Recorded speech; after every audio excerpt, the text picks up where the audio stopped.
শীতের রাতে উষ্ণতার পরশ, বাঁকুড়া জেলা জমিয়তের উদ্যোগে গরিব দুস্থদের কম্বল বিতরণ। প্রচণ্ড কনকনে শীতের মধ্যে মানবিকতার উজ্জ্বল দৃষ্টান্ত স্থাপন করল বাঁকুড়া জেলা জমিয়ত। পশ্চিমবঙ্গ রাজ্য জমিয়ত উলামা হিন্দের নেতৃত্বে ও বাঁকুড়া জেলা জমিয়তের ব্যবস্থাপনায় গত 29শে ডিসেম্বর জলহরি সালমানগরে অবস্থিত জামিয়া উম্মে সালমা লিন বানাত সালমা প্রাঙ্গণে এক বৃহত্তর কম্বল বিতরণ সভা অনুষ্ঠিত হয়।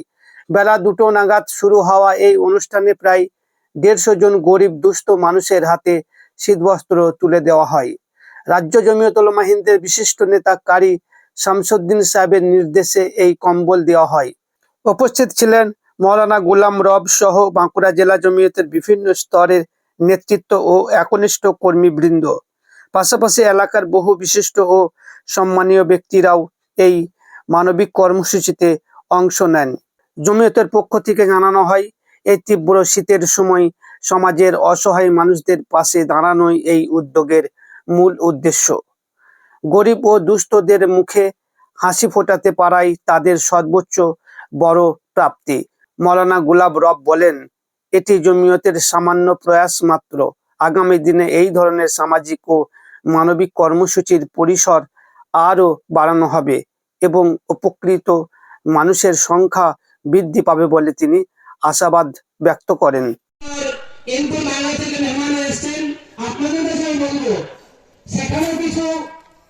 আমাদের সংগঠনের দরকার, আপনারা ওখানে সাড়া দেবেন, আমরা যাব, ওখানে ব্লক তৈরি করবো, ব্লক কমিটি তৈরি করবো, আপনারা সাথ দেবেন।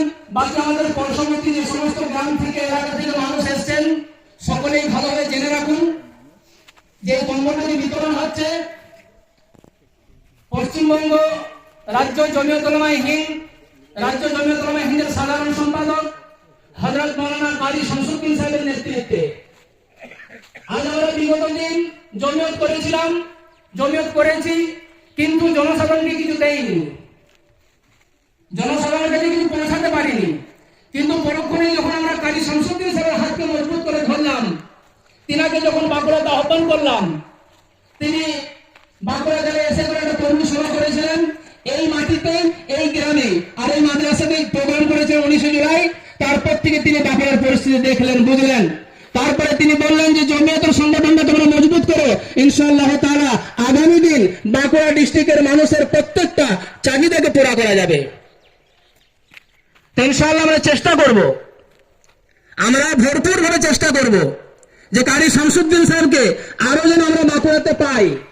বাঁকুড়ার মানুষ যদি আওয়াজ দেয়, বাঁকুড়ার মানুষের যদি চাহাত থাকে, ইনশাআল্লাহ তাআলা আজ আলহামদুলিল্লাহ তিনার নেতৃত্বে বিভিন্ন জায়গায় বরবেল হচ্ছে, তিনার নেতৃত্বে মসজিদ হচ্ছে, তিনার নেতৃত্বে বাংলা জুড়ে কম্বল বিতরণ হচ্ছে, তিনার নেতৃত্বে বাংলা জুড়ে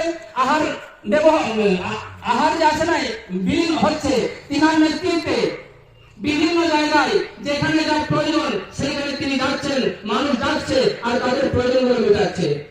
তাই যারা বাঁকুড়া ডিস্ট্রিক্টের মানুষ যদি কারি শামসুদ্দিন সাহেবকে চিনি বা তিনার হাতকে যদি আমরা মজবুত করে ধরি, ইনশাআল্লাহ তাআলা আমাদের এলাকার যে সমস্যাগুলো আছে, আমাদের এলাকায় অনেক কিছু জিনিসের প্রয়োজন আছে, আমাদের এলাকায় যে এমন কিছু জায়গা আছে যে গ্রামে পানির এখনো পর্যন্ত সংকট রয়েছে,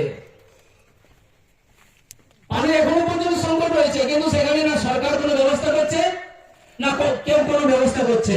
তো আলহামদুলিল্লাহ আপনারা আসুন, কারি শামসুদ্দিন সাহেবের হাতকে মজবুত করে ধরুন, ইনশাআল্লাহ তাআলা সেটাও আপনাদের এলাকায় পূর্ণ হবে।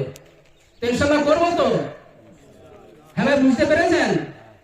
এখানে আরো জমিয়তের নামে আরো কিছু মানুষ ঘুরছে, যারা আজ অব্দি মানুষের কাছে কোনো জিনিস পৌঁছাতে পারেনি, যারা আজ অব্দি শুধু নিজের আত্মশুদ্ধি করেছে, নিজের স্বার্থটাকে দেখেছে, তারা মানুষকে আশ্বাস দিয়েছে, তাদেরকে নেতৃত্ব দিয়েছে, তারপরেও আজ পর্যন্ত কিছু করতে পারেনি। তারা নিজেদের চেয়ারটাকে বলবৎ করেছে, নিজেদের অবস্থানটাকে ভালো করেছে, নিজেদের জায়গাটাকে ভালো করেছে। কিন্তু কারি শামসুদ্দিন সাহেব আল্লাহ পাক ওনার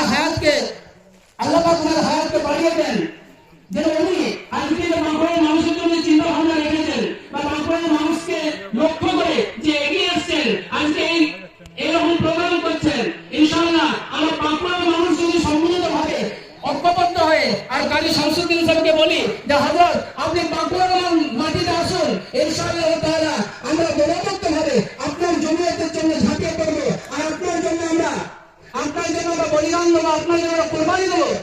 ইনশাআল্লাহ তাআলা দেখবেন কাজী সাহেব আরো বাঁকুড়ার মাটি আসবেন, আরো আমাদেরকে উপকৃত করবেন। তো ইনশাআল্লাহ করবো তো। হ্যাঁ, আমার ধুনিয়াগড় বা শাসকরে এই সমস্ত জায়গা থেকে যে সমস্ত আব্বাজানেরা এসছেন, আমরা ওখানে চাচ্ছি যে জমিয়তের সংগঠন তৈরি করতে, ব্লক গঠন করতে। আপনারা রাজি আছেন তো? হ্যাঁ গো, রাজি আছেন তো? মৌলানা ইকরামুল সাহেব, ইনশাআল্লাহ আপনারা সাড়া দেন। আপনাদের এলাকায় যে সমস্ত সমস্যা আছে সেই সমস্যাগুলো সাংগঠনিক ভাবে জমিয়তের একটা সেখানে ব্লক গঠন তৈরি করে আর সেই সমস্যাগুলো সেখানে রাখুন। ইনশাআল্লাহ তাআলা আগামী দিনে কাজে যাওয়া হবে আর সেই সমস্যার সমাধান